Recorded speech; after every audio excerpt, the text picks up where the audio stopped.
அரசுமுறை பயணமாக இலங்கை சென்றுள்ளார். அங்கிருந்து பாம்பன் புதிய ரயில்வே பாலத்தை திறந்து வைப்பதற்காக நாளை தமிழகம் வருகிறார். இலங்கையில் இருந்து ஹெலிகாப்டரில் நேரடியாக ராமேஸ்வரம் வருகிறார். இதற்கான ஏற்பாடுகள் முழுவீச்சில் நடக்கிறது. பிரதமர் மோடியால் நாளை ராமேஸ்வரத்தில் திறக்கப்பட உள்ள புதிய பாம்பன் ரயில்வே மேம்பாலம் தமிழக வரலாற்றில் ஒரு சிறப்பு அம்சமாக இருக்கும் என மத்திய ரயில்வே துறை அமைச்சர் அஸ்வினி வைஷ்ணவ் தெரிவித்துள்ளார்.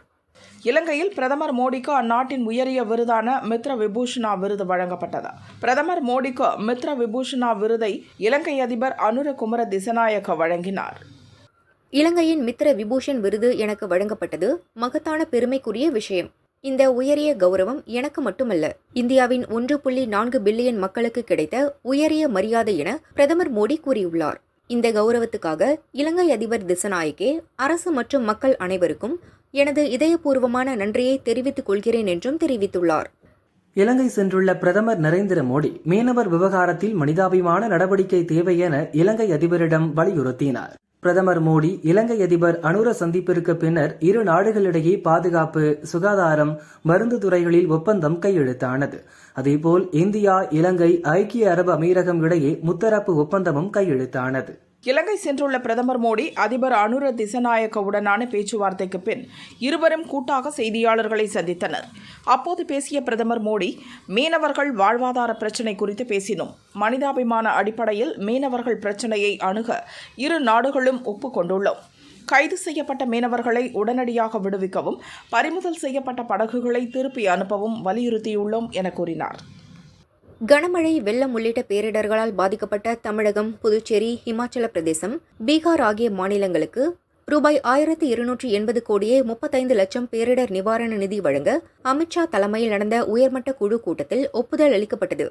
இதில் தமிழகத்துக்கு ரூபாய் 522 கோடியே 34 லட்சம் ரூபாய் நிதி வழங்க ஒப்புதல் வழங்கப்பட்டுள்ளது. இலங்கை சென்றுள்ள பிரதமர் மோடி அங்குள்ள தமிழ் அமைப்புகளின் தலைவர்களை சந்தித்து பேசினார். இலங்கையில் உள்ள தமிழ் தலைவர்களை சந்திப்பது மகிழ்ச்சிக்குரிய விஷயமாகும். இலங்கையில் தமிழ் சமூகத்திற்கு சமத்துவம், கௌரவம் மற்றும் நீதி ஆகியவற்றுடன் கூடிய வாழ்க்கைக்கான எனது அசைக்க முடியாத அர்ப்பணிப்பு வலியுறுத்தப்பட்டது என மோடி கூறியுள்ளார். ஒரே நாடு ஒரே தேர்தலை கண்மூடித்தனமாக எதிர்க்க வேண்டாம், நாட்டின் நலனுக்கு அனைவரும் முக்கியத்துவம் கொடுக்க வேண்டும் என மத்திய நிதியமைச்சர் நிர்மலா சீதாராமன் கூறியுள்ளார். 2029 பார்லிமெண்ட் தேர்தலுக்கு பிறகு ஒரே நாடு ஒரே தேர்தலுக்கான நடைமுறையை ஜனாதிபதி துவங்குவார் என்றும் தெரிவித்துள்ளார்.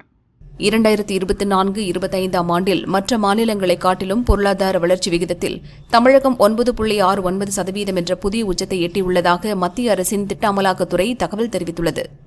ஒரே நாடு ஒரே தேர்தல் திட்டத்திற்கு மறைந்த திமுக தலைவர் கருணாநிதி ஆதரவு கொடுத்தார். ஆனால் அவரது மகன் ஸ்டாலின் தந்தை வழியில் போகாமல் எதிர்க்கிறார் என மத்திய நிதியமைச்சர் நிர்மலா சீதாராமன் தெரிவித்தார். ஒரே நாடு ஒரே தேர்தலை இப்போது எதிர்ப்பவர்கள் அனைவரும் இதனை ஆதரிப்பவர்கள்தான். அரசியல் ஆதாயத்திற்காக இப்போது எதிர்க்கின்றனர் என்றும் கூறினார். பாம்பன் புதிய ரயில் பாலத்தை திறந்து வைக்க பிரதமர் மோடி நாளை தமிழகம் வருகிறார். ராமேஸ்வரம் முழுதும் பாதுகாப்பு வளையத்திற்குள் கொண்டு வரப்பட்டுள்ளது. ராமநாத சுவாமி கோயிலில் நாளை காலை 8 மணி முதல் பிற்பகல் 1 மணி வரை பக்தர்கள் புனித நீராடவும் தரிசனம் செய்யவும் அனுமதி இல்லை.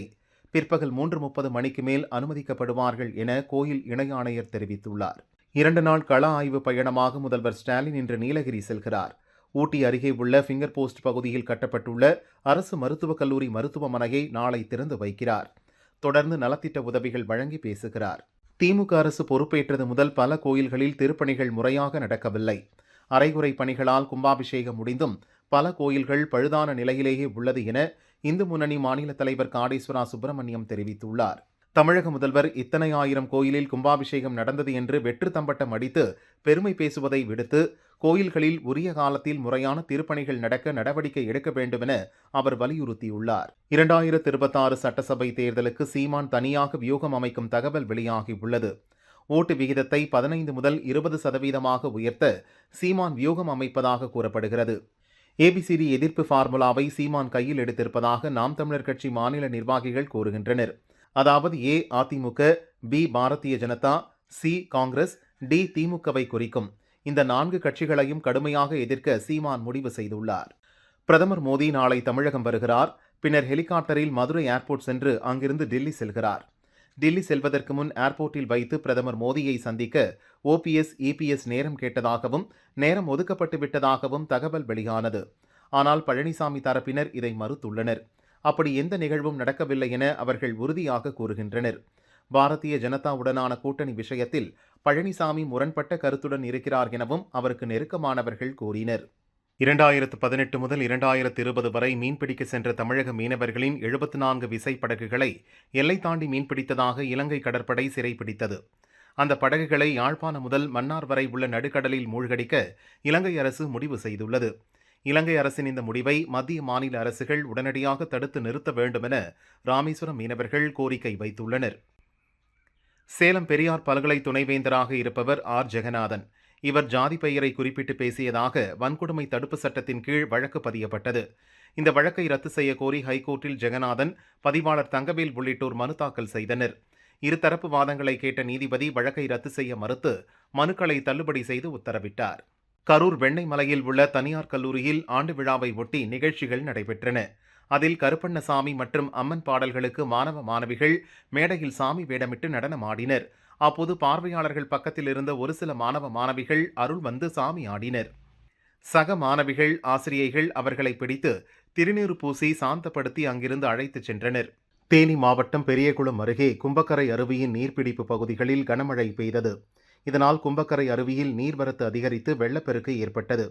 டூரிஸ்டுகள் பாதுகாப்பு கருதி 2வது நாளாக குளிக்க தடை விதிக்கப்பட்டது.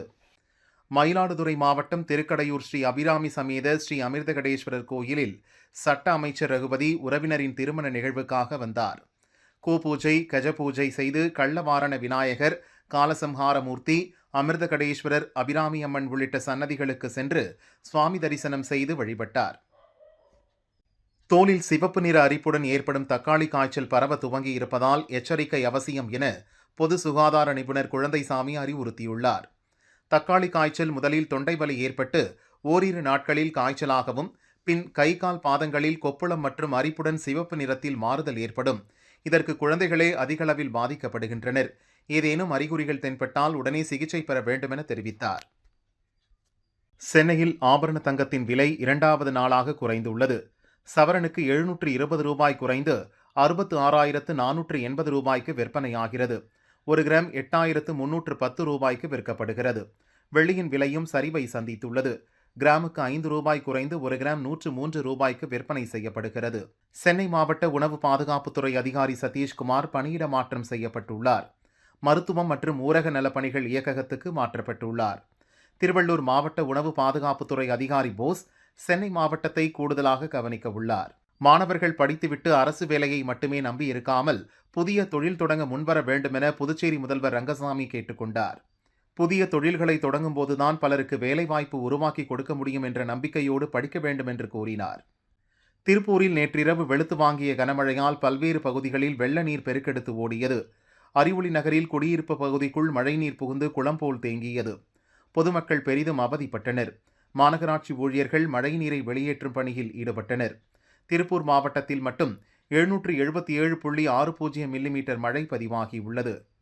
தமிழக அரசின் உணவு பாதுகாப்புத்துறை அதிகாரிகள் ஆய்வு என்ற பெயரில் தர்பூசணி குறித்த தவறான தகவல்களை பரப்பியதால் விற்பனை குறைந்தது. தர்பூசணி விவசாயிகள் கடுமையாக பாதிக்கப்பட்டிருப்பது மிகுந்த மனவேதனை அளிப்பதாக நாம் தமிழர் கட்சியின் ஒருங்கிணைப்பாளர் சீமான் தெரிவித்துள்ளார். பெரும் நஷ்டத்திற்கு ஆளாகியுள்ள விவசாயிகளுக்கு உரிய இழப்பீடு வழங்க வேண்டும் என சீமான் வலியுறுத்தினார். 10 ரூபாய் மற்றும் 500 ரூபாய் நோட்டுகள் புதிதாக அச்சடித்து விரைவில் பயன்பாட்டிற்கு வரும் என ரிசர்வ் வங்கி அறிவித்துள்ளது. ஏற்கனவே புழக்கத்தில் உள்ள ரூபாய் 10, ரூபாய் 500 நோட்டுகள் செல்லும் என கூறியுள்ளது. கேரளா நிலம்பூர் வனப்பகுதியில் உயிரிழந்த நிலையில் 3 யானைகளின் உடல்கள் மீட்கப்பட்டன. 2 யானைகள் உடல்நலம் பாதிக்கப்பட்டும் 1 யானை புலி தாக்கியும் இறந்திருக்கலாம் என அதிகாரிகள் கூறியுள்ளனர். கச்சத்தீவு மீட்பு விவகாரம் தற்போது தீவிர பேசுபொருளாக மாறியிருக்கிறது. தேர்தல் வந்துவிட்டால் திமுக, அதிமுக, பாஜ, பாமக போன்ற கட்சிகளுக்கு திடீரென கச்சத்தீவு மீது காதல் வந்துவிடும் என சீமான் விமர்சித்துள்ளார். வெள்ளப்பெருக்கு ஏற்பட்டதால் குற்றாலம் அருவியில் குளிக்க நேற்று தடை விதிக்கப்பட்டிருந்தது. இந்நிலையில் நீர்வரத்து குறைந்துள்ளதால் குற்றாலம் அருவிகளில் குளிக்க விதிக்கப்பட்ட தடை நீக்கப்பட்டு டூரிஸ்டுகள் குளிக்க அனுமதிக்கப்பட்டனர். வரும் புதுச்சேரி சட்டசபை தேர்தலில் ஆளும் பாஜக கூட்டணி போலி வாக்காளர்களை சேர்த்து தேர்தலில் வாக்களிக்க வைக்க முயற்சிக்கின்றனர் என புதுச்சேரி காங்கிரஸ் மேலிட பொறுப்பாளர் கிரீஷ் ஜோடங்கர் குற்றம் சாட்டினார். தேர்தலில் காங்கிரஸ் மீண்டும் ஆட்சியை கைப்பற்றும் என கூறினார். சென்னை ஹைகோர்ட் உத்தரவுப்படி தீநகரில் விதிமீறி கட்டப்பட்ட 10 மாடி கட்டிடத்தை இடித்து அகற்றும் பணி மும்முரமாக நடந்தது.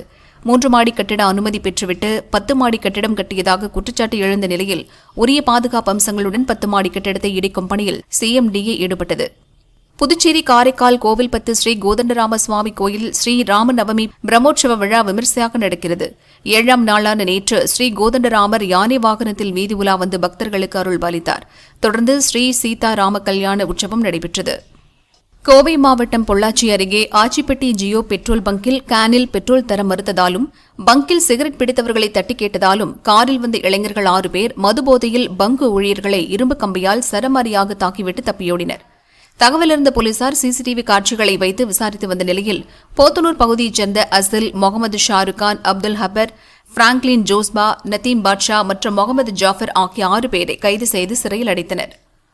சென்னையில் உள்ள 15 மண்டலங்களின் எண்ணிக்கையை 20ஆக உயர்த்தும் திட்டம் தற்காலிகமாக நிறுத்தி வைக்கப்பட்டுள்ளது. மண்டலங்களை பிரிக்க கவுன்சிலர்கள், பொதுமக்கள் கடும் எதிர்ப்பு தெரிவித்த நிலையில் நிறுத்தப்பட்டுள்ளது. சென்னை மாநகராட்சி கவுன்சிலர்களின் பதவிக்காலம் இன்னும் 2 ஆண்டுகள் உள்ள நிலையில் 2027ஆம் ஆண்டுதான் புதிய மண்டலங்களை உருவாக்க திட்டம் என கூறப்படுகிறது. தொகுதி மறுவரையறையை முழுமையாக ரத்து செய்ய வேண்டும் என்பதுதான் திமுகவின் முடிவு என்கிறார் அமைச்சர் அன்பரசன். 100 நாள் வேலை திட்டத்திற்கு மத்திய அரசுதான் பணம் வழங்கவில்லை என்றும் கூறினார்.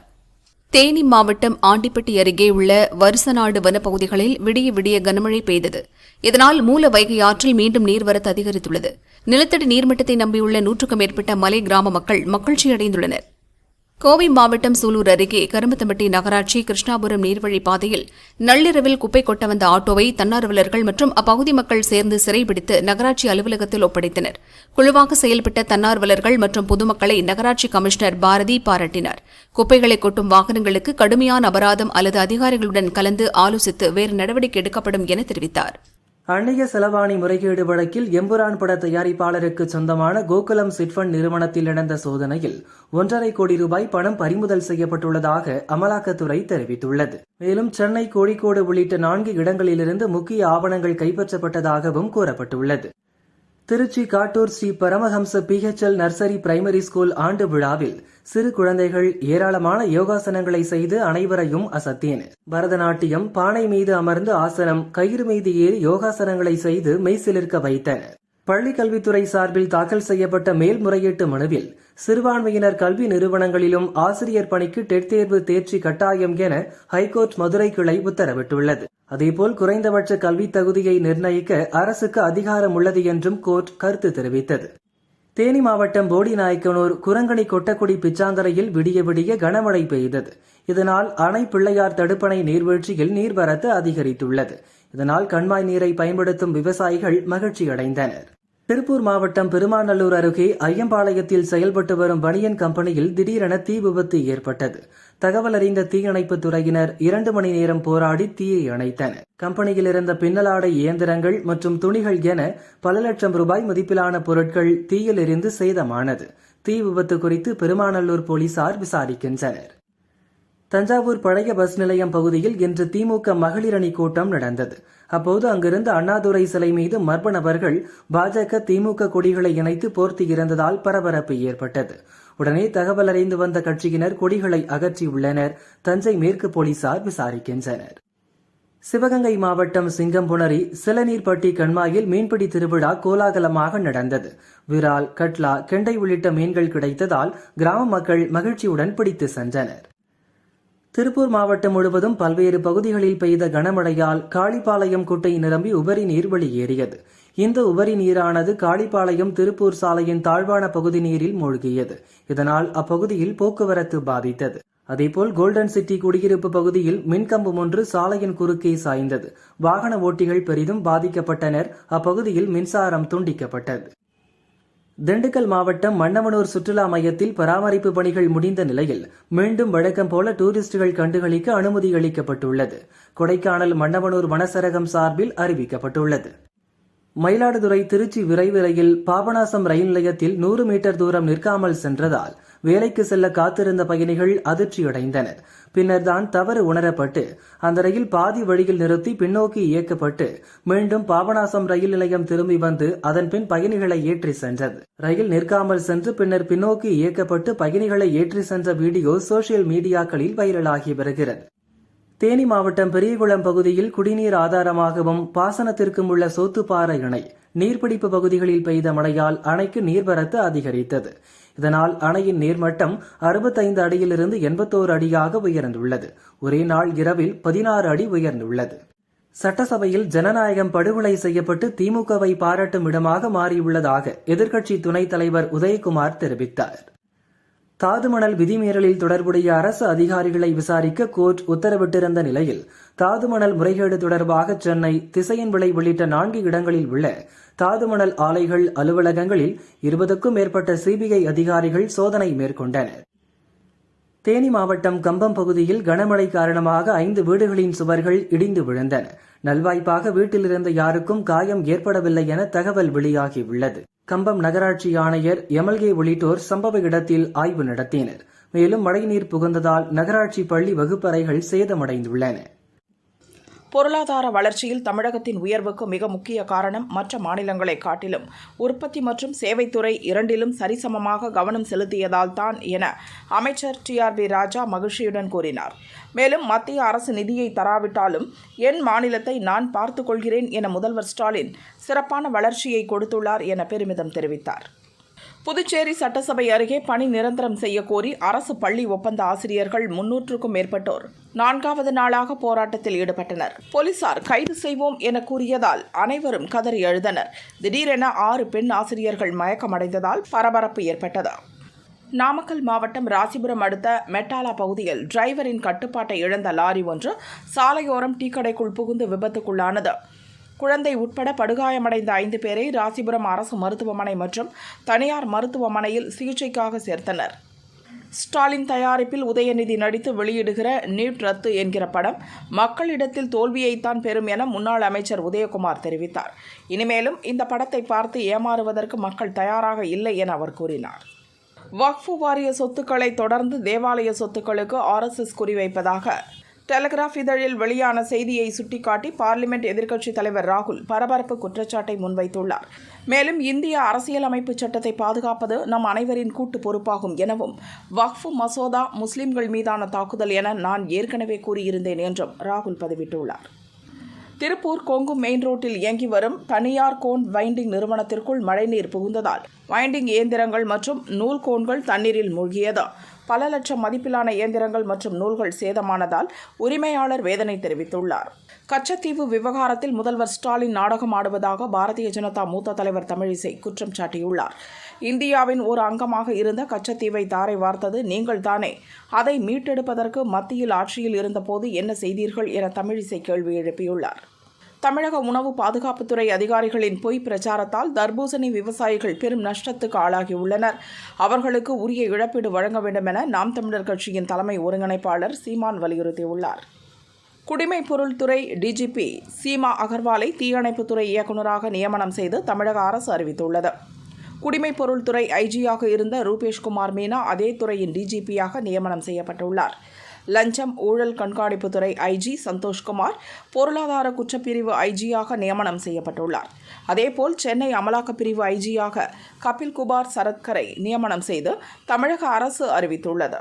திண்டுக்கல் மாவட்டம் கொடைக்கானலில் பசுமையான மலைப்பகுதிகளில் மலை பூவரசம் பூக்கள் பூக்க துவங்கியுள்ளன. ஆண்டு முழுவதும் பசுமை இலைகளுடன் மட்டும் காணப்பட்ட காட்டு பூவரச மரங்களில் கோடை சீசனை வரவேற்கும் விதமாக தற்போது கொத்து கொத்தாக பூக்க துவங்கியுள்ளன. டூரிஸ்டுகள் பூக்களை கண்டு ரசித்தும் புகைப்படம் எடுத்தும் மகிழ்கின்றனர்.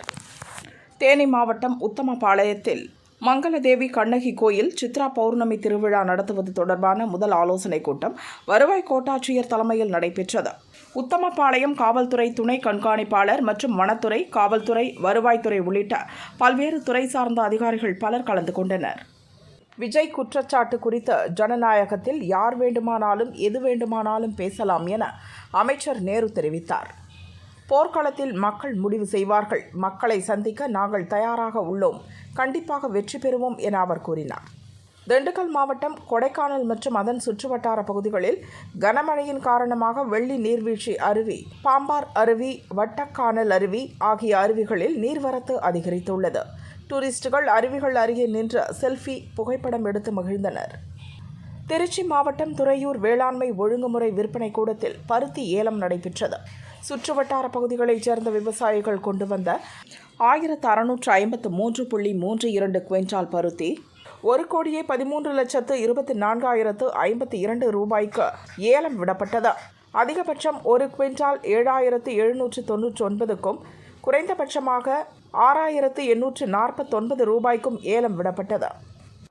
திருப்பதி ஏழுமலையான் கோயிலில் முன்னாள் ரிசர்வ் வங்கி கவர்னரும் பிரதமர் அலுவலக செயலாளருமான சக்தி காந்ததாஸ் குடும்பத்தினருடன் சாமி தரிசனம் செய்தார். அவருக்கு ரங்கநாதர் மண்டபத்தில் தீர்த்த பிரசாதங்கள் வழங்கப்பட்டு வேத பண்டிதர்கள் மூலம் ஆசிர்வாதம் செய்து வைக்கப்பட்டது. காஞ்சிபுரத்தில் திமுகவினர் நீர்மோர் பந்தல் திறந்தனர். பல்வேறு பழங்கள் காட்சிப்படுத்தப்பட்டது.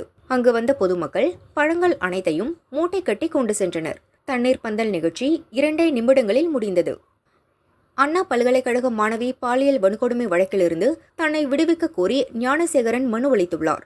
இந்த மனு மீதான விசாரணை சென்னை மகளிர் நீதிமன்றத்தில் திங்கட்கிழமை விசாரணைக்கு வருகிறது. சைதை துரைசாமி ஏதோ ஒரு காலத்தில் சிறு பதவிகளை அனுபவித்துவிட்டு வேலை வெட்டி இல்லாமல் உள்ளார். குழப்பத்தை ஏற்படுத்தும் விதமாக இவர் போன்ற சந்தர்ப்பவாதிகள் ஏதாவது ஒரு கருத்தை கூறி ஊதி பெரிதாக்குகிறார்கள் என அதிமுக துணை பொதுச் செயலாளர் முனுசாமி கூறினார். ஓராண்டில் தேர்தல் வருகிறது என்பதால் நீட் தேர்வு குறித்து சட்டசபையில் அறிக்கை விட்டு முதல்வர் ஸ்டாலின் கதை கூறுகிறார் என்றும் தெரிவித்தார். குமரி மாவட்டம் கொல்லங்கோடு பகுதியைச் சேர்ந்தவர் அம்முக்குட்டி, வயது 57, வீட்டின் அருகே உள்ள நிலத்தில் விறகு சேகரிப்பதற்காக சென்றார். அங்கு அருந்து கிடந்த மின்கம்பியை தெரியாமல் மிதித்தார். இதில் மின்சாரம் பாய்ந்து அம்முக்குட்டி ஸ்பாட்டிலேயே பரிதாபமாக இறந்தார். மின்வாரிய ஊழியர்களிடம் அப்பகுதி மக்கள் வாக்குவாதம் செய்ததால் பரபரப்பு ஏற்பட்டது. வேலூர் மாவட்டம் கணையம்பாடி மதுரா கிராமத்தில் காளை விடும் திருவிழா வெகு விமரிசையாக நடந்தது. 300க்கும் மேற்பட்ட காளைகள் சீறி பாய்ந்தன. குறைந்த நேரத்தில் இலக்கை எட்டி முதல் பரிசை தட்டிச் சென்ற காளையின் உரிமையாளருக்கு 1,05,000 ரூபாய் பரிசாக வழங்கப்பட்டது. 2ஆம் பரிசாக 80,000 மற்றும் 3ஆம் பரிசாக 65,000 ரூபாய் பரிசாக வழங்கப்பட்டன. சென்னையிலிருந்து 173 பயணிகளுடன் அகமதாபாத் புறப்பட்ட இண்டிகோ ஏர்லைன்ஸ் விமானத்தில் ஏற்பட்ட இயந்திர கோளாறால் ஓடுபாதையிலேயே நிறுத்தப்பட்டது. விமானத்தில் ஏற்பட்ட கோளாறு சரி செய்யப்பட்டு 2.5 மணி நேரம் தாமதமாக விமானம் அகமதாபாத் புறப்பட்டு சென்றது. ஊதிய முரண்பாடுகளை சரி செய்யும் வரை போராட்டம் தொடரும் என இடைநிலை ஆசிரியர்கள் வலியுறுத்தியுள்ளனர். அரசு இன்னும் தாமதப்படுத்தினால் கடைசி கட்டமாக சிறையை நிரப்புவோம் என கூறியுள்ளனர். திருவொற்றியூர் ரயில் நிலையத்தில் பெண்ணிடம் பாலியல் சீண்டலில் ஈடுபட்ட பழைய வண்ணாரப்பேட்டையைச் சேர்ந்த டில்லி பாபுவை போலீசார் கைது செய்தனர். தமிழகத்தில் அடுத்த ஆண்டு சட்டசபை தேர்தல் நடக்க உள்ளது. தேர்தலுக்கு இன்னும் ஓராண்டு உள்ள நிலையில் வேதாரண்யம் தொகுதிக்கு வேட்பாளரை அறிவித்துள்ளது நாம் தமிழர் கட்சி. அக்கட்சியின் இளைஞர் பாசறை செயலாளர் இடும்பாவனம் கார்த்தி போட்டியிடுவார் என அறிவிக்கப்பட்டுள்ளது. வேட்பாளர் அறிமுக கலந்தாய்வு கூட்டம் நாளை நடக்கிறது. மதுரை விமான நிலையம் மண்டேலா நகர் பகுதியில் இரவு வேலை முடிந்து இளம்பெண் ஒருவர் வீட்டுக்கு சென்று கொண்டிருந்தார். அவரை கீழே தள்ளிய மர்மநபர் துணியால் வாயை மூடி அவர் அணிந்திருந்த வெள்ளிச் செயினை பறித்துச் சென்றார். இது தொடர்பான சிசிடிவி காட்சி வெளியாகி பரபரப்பை ஏற்படுத்தியுள்ளது. நீலகிரி மாவட்டத்தில் நடந்த விழாவில் பங்கேற்பதற்காக முதல்வர் ஸ்டாலின் விமானம் மூலம் கோவை வந்தார். அவரை வரவேற்பதற்காக பல்வேறு பகுதிகளில் இருந்து 200க்கும் மேற்பட்ட அரசு பஸ்களில் பொதுமக்கள் அழைத்து வரப்பட்டனர். 45 பஸ்கள் வாடகைக்கு எடுத்து திமுகவினர் பயன்படுத்தி உள்ளனர் என போக்குவரத்து கழக அதிகாரிகள் கூறினர். தென்காசி மாவட்டம் சுரண்டை சிவகுருநாதபுரம் அரசு மேல்நிலைப் பள்ளியில் இரட்டைக்குளத்தைச் சேர்ந்த பிரகாஷ் என்பவரது மகள் மானஷா 9ஆம் வகுப்பு படித்து வந்தார். இதய நோயால் ஏற்கனவே பாதிக்கப்பட்டு இருந்த மானஷா திடீரென பள்ளியில் மயங்கி விழுந்தார். சுரண்டை அரசு ஹாஸ்பிட்டலுக்கு உடனடியாக அழைத்து சென்றனர். அங்கு போதிய வசதிகள் இல்லாததால் தென்காசி அரசு ஹாஸ்பிட்டலுக்கு கொண்டு சென்றனர். செல்லும் வழியிலேயே மாணவி இறந்தார். சிறுபான்மை மக்களை கல்வி மற்றும் வேலை வாய்ப்புகளில் வளர்ச்சியடைய செய்யும் விதமாக மத்திய அரசு திட்டங்களை அமல்படுத்தி வருவதாக தமிழ் மாநில காங்கிரஸ் தலைவர் ஜி.கே. வாசன் கூறினார். புதிய வக்பு சட்டத்தின் மூலம் முஸ்லிம் மக்களின் வளர்ச்சி உறுதி செய்யப்படும். ஏழை மற்றும் நடுத்தர முஸ்லிம் மக்களுக்கு 100% வக்பு சட்டம் உதவும் என்றும் தெரிவித்தார். சென்னை தீநகரில் 3 மாடி கட்டடம் கட்ட அனுமதி வாங்கிவிட்டு 10 மாடி கட்டடம் கட்டும் பணியில் தனியார் நிறுவனம் ஈடுபட்டு வந்தது. இதற்கு சிஎம்டிஏ நிர்வாகிகள் தடை விதித்தனர். இருப்பினும் பணியை தொடர்ந்து செய்து வந்தனர். இது தொடர்பாக சென்னை ஐகோர்ட்டில் வழக்கு தொடரப்பட்டது. அனுமதி பெறாமல் கட்டப்படும் கட்டடத்தை இடிக்க நீதிபதிகள் உத்தரவிட்டனர். அதன் பேரில் சிஎம்டிஏ அதிகாரிகள் கட்டடத்தை இடிக்கும் பணியில் ஈடுபட்டனர். வக்பு வாரிய சட்ட திருத்தத்தை எதிர்த்து சுப்ரீம் கோர்ட்டை நாடுவோம் என தமிழக வக்பு வாரிய தலைவர் நவாஸ்கனி கூறியுள்ளார். வக்பு சொத்துக்களை அபகரிக்க மத்திய அரசு முயல்கிறது. இந்த சட்டம் அரசியலமைப்பு சட்டத்திற்கு எதிரானது. கோர்ட் மூலம் தீர்வு கிடைக்கும் என்றும் தெரிவித்துள்ளார். திருச்சி மலைக்கோட்டை தாயுமான சுவாமி கோயில் தெப்பத் திருவிழாவின் 3ஆம் நாள் நிகழ்ச்சி கோலாகலமாக நடந்தது. சுவாமி பூத வாகனத்திலும் அம்பாள் கமலம் வாகனத்திலும் வீதி உலா வந்து பக்தர்களுக்கு காட்சியளித்தனர். திரளான பக்தர்கள் பங்கேற்று சுவாமியையும் அம்பாளையும் வழிபாடு செய்தனர். தெப்பத் திருவிழா வருகிற 10ஆம் தேதி நடைபெறுகிறது. புதுச்சேரி திருமலைராயன்பட்டினம் ஸ்ரீ மயாடுங்கண்ணி அம்பிகை உடனுரை ஸ்ரீ ஜடாயுபுரீஸ்வர சுவாமி தேவஸ்தானத்தில் சூரிய பூஜை விழா இன்று துவங்கியது. காலை சூரிய ஒளி இறைவன் மீது விழுந்தபோது மூலவர் சிவனுக்கு விசேஷ பூஜைகள் மற்றும் தீபாராதனை நடைபெற்றது. ஸ்ரீ மயாடுங்கண்ணி அம்பாள் மீதும் சூரிய ஒளி படும்போது நடைபெற்ற தீபாராதனையை கண்டு பக்தர்கள் பரவசத்துடன் தரிசித்தனர். கடலூர் மாவட்டம் ஸ்ரீமுஷ்ணம் ஸ்ரீ திரௌபதியம்மன் கோயிலில் தீமிதி விழா விமர்சையாக நடந்தது. சிவமேளம் மற்றும் தாரை தப்பட்டை முழங்க ஒயிலாட்டம், மயிலாட்டம், பொய்க்கால் குதிரை மற்றும் சிலம்பம், குச்சிப்படி நடனம், புலி நடனம், பொய்க்கால் குதிரையுடன் சீர்வரிசை திரௌபதியம்மன் கோயிலுக்கு வந்தது. 100க்கும் மேற்பட்ட பக்தர்கள் தீக்குண்டத்தில் இறங்கி தங்களது நேர்த்திக்கடனை செலுத்தினர். பப்புவா நியூகினியாவில் இன்று காலை சக்தி வாய்ந்த நிலநடுக்கம் ஏற்பட்டது. ரிக்டர் அளவுகோலில் 6.9 பதிவாகியுள்ளது. நிலநடுக்கத்தை தொடர்ந்து சுனாமி எச்சரிக்கை விடுக்கப்பட்டுள்ளது. மயிலாடுதுறை மாவட்டம் ஒட்டங்காடு ஸ்ரீ சீதளாதேவி மாரியம்மன் கோயில் பங்குனி தீமிதி விழா விமர்சையாக நடைபெற்றது. கோயில் தீர்த்த குளத்திலிருந்து சிறப்பு பூஜைகளுடன் கரகம் புறப்பாடு செய்யப்பட்டது. பக்தர்கள் அலகு காவடி எடுத்தும் 16 அடி நீள அலகை வாயில் குத்தியும் தீக்குழியில் இறங்கி தீமிதித்தும் நேர்த்திக்கடன் செலுத்தினர். திரளான பக்தர்கள் குழந்தைகளை தூக்கிக் கொண்டு தீமிதித்தனர். நீட் தேர்வு ஒழிக்கப்படவில்லை என்றால் தற்கொலைகள் தொடர்வதையும் தடுக்க முடியாது. பிள்ளைகள் மருத்துவம் படிப்பதுதான் தங்களுக்கு பெருமை என்ற மாயையிலிருந்து பெற்றோர்கள் வெளியில் வர வேண்டும். நீட் தேர்வு எழுதும் மாணவர்களுக்கு ஏற்படும் அழுத்தங்களையும் மன உளைச்சலையும் புரிந்து கொள்ள முடிகிறது. ஆனாலும் அதற்கான தீர்வு தற்கொலை அல்ல என்பதை அவர்கள் புரிந்து கொள்ள வேண்டுமென பாமக நிறுவனர் ராமதாஸ் அட்வைஸ் செய்துள்ளார். தென்காசி மாவட்டம் குற்றாலம் திரு குற்றாலநாதர் கோவில் சித்திரை விசு திருவிழா கொடியேற்றத்துடன் துவங்கியது. திரளான பக்தர்கள் கலந்து கொண்டு சுவாமி தரிசனம் செய்தனர். சிகர நிகழ்ச்சியாக 12ஆம் தேதி தாண்டவ தீபாராதனையும் 14ஆம் தேதி விசு தீர்த்தவாரியும் நடைபெறும். ஹோசூர் அடுத்த பாகலூர் ஸ்ரீ கோட்டை மாரியம்மன் கோவிலில் நடந்த பல்லக்கு உற்சவ நிகழ்ச்சியில் கலந்து கொண்ட ஏராளமான பக்தர்கள் கரகமெடுத்து நேர்த்திக்கடன் செலுத்தி வழிபட்டனர். ஆப்கானிஸ்தானில் இன்று காலை திடீர் நிலநடுக்கம் ஏற்பட்டது. ரிக்டர் அளவுகோலில் 4.2 பதிவானது. இந்த நிலநடுக்கத்தால் ஏற்பட்ட பாதிப்பு குறித்து எந்தவித தகவலும் வெளியாகவில்லை. கூலி படத்தின் ரிலீஸ் பற்றி தயாரிப்பு நிறுவனம் அறிவித்துள்ளது. ஆகஸ்ட் 14ஆம் தேதி கூலி படம் வெளியாகும் என அறிவிக்கப்பட்டுள்ளதால் ரஜினி ரசிகர்கள் குஷியாகியுள்ளனர். எம்புரான் திரைப்படத்தின் இயக்குநரும் நடிகருமான பிருத்திவிராஜுக்கு வருமான வரித்துறை நோட்டீஸ் கொடுத்துள்ளது. கோல்டு, ஜனகணமன, கடுவா ஆகிய 3 திரைப்படங்களில் பிருத்திவிராஜ் இணை தயாரிப்பாளராக இருந்த நிலையில் கணக்கு விவரங்கள் தொடர்பாக நோட்டீஸ் அளிக்கப்பட்டுள்ளது. இணை தயாரிப்பாளராக இருந்தபோது ரூபாய் 40 கோடி வருவாய் ஈட்டியதாகவும் தகவல் வெளியாகியுள்ளது. லோகேஷ் கனகராஜ் இயக்கும் கூலி படத்தில் நடித்திருக்கிறார் ரஜினி. அவருடன் நாகார்ஜுனா, சௌபின் ஷாகிர், உபேந்திரா, ஸ்ருதிஹாசன் ஆகியோர் முதன்மை வேடத்தில் நடிக்க அமீர்கான் சிறப்பு வேடத்தில் நடித்துள்ளார். தமிழ் மட்டுமல்லாது தெலுங்கு, மலையாளம், கன்னடம், இந்தியிலும் படத்தை வெளியிட திட்டமிட்டுள்ளனர். சமீபத்தில் படப்பிடிப்பு முடிந்த நிலையில் ஆகஸ்ட் 14இல் ரிலீஸ் என அறிவித்துள்ளனர். ஆதிக் ரவிச்சந்திரன் இயக்கத்தில் அஜித், த்ரிஷா, பிரசன்னா, அர்ஜுன் தாஸ், சுனில் உள்ளிட்டோர் நடிப்பில் ஏப்ரல் 10இல் திரைக்கு வரும் படம் குட் பேட் அக்லி. இதன் ட்ரெய்லர் நேற்று வெளியானது. கேங்ஸ்டர் கதையில் அஜித்தின் முந்தைய டான் கேரக்டர்களின் பல சாயல்களில் இந்த படம் உருவாகியுள்ளது. ட்ரெய்லர் வெளியான 20 மணி நேரத்தில் 20 மில்லியன் பார்வையாளர்களை யூடியூப் தளத்தில் கடந்தது. தமிழ் பட ட்ரெய்லர்களில் விஜயின் லியோ 24 மணி நேரத்தில் 31 மில்லியன் பார்வையாளர்களுடன் முதலிடத்தில் உள்ளது. லூசிபர் படத்தின் 2ஆம் பாகமாக பிருத்திவிராஜ் இயக்கும் மோகன்லால் நடிப்பில் L2 எம்புரான் படம் சமீபத்தில் வெளியானது. படத்தில் சில சர்ச்சைகள் எழுந்த நிலையில் வசூல் சிறப்பாக இருந்தது. மலையாள சினிமாவின் முதல் 200 கோடி படமாக மஞ்சுமேல் பாய்ஸ் படம் பெற்றது. 240 கோடி வசூலித்து நம்பர் 1 இடத்தில் இருந்த இந்த படத்தின் சாதனையை தற்போது எம்புரான் முறியடித்து 250 கோடியை கடந்து முதலிடத்தை பிடித்தது. மலையாள சினிமாவின் பிரபல பாடகர் M.G. ஸ்ரீகுமார் ஆயிரக்கணக்கான பாடல்களை பாடியுள்ள இவர் தமிழில் காதலர் தினம், தாஜ்மஹால் போன்ற படங்களிலும் பாடியுள்ளார்.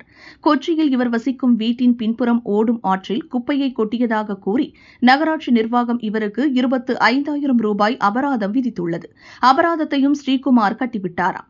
சுற்றுலா பயணி ஒருவர் ஆற்றில் படகு சவாரி செய்தபோது எடுத்த வீடியோ ஒன்றை வலைதளத்தில் பகிர்ந்துள்ளார். அதில் பதிவான காட்சிகளின் அடிப்படையில் அதிகாரிகள் விசாரித்து இவருக்கு அபராதம் விதித்துள்ளனர். கேத்தரின் தெரேசா நடிப்பில் கடைசியாக தமிழில் 2019இல் அருவம் படம் வந்தது. தற்போது கேங்கஸ் படத்தில் நடித்துள்ள இவர் சத்தமின்றி பனி என்ற படத்திலும் கதையின் நாயகியாக நடித்து முடித்துள்ளார்.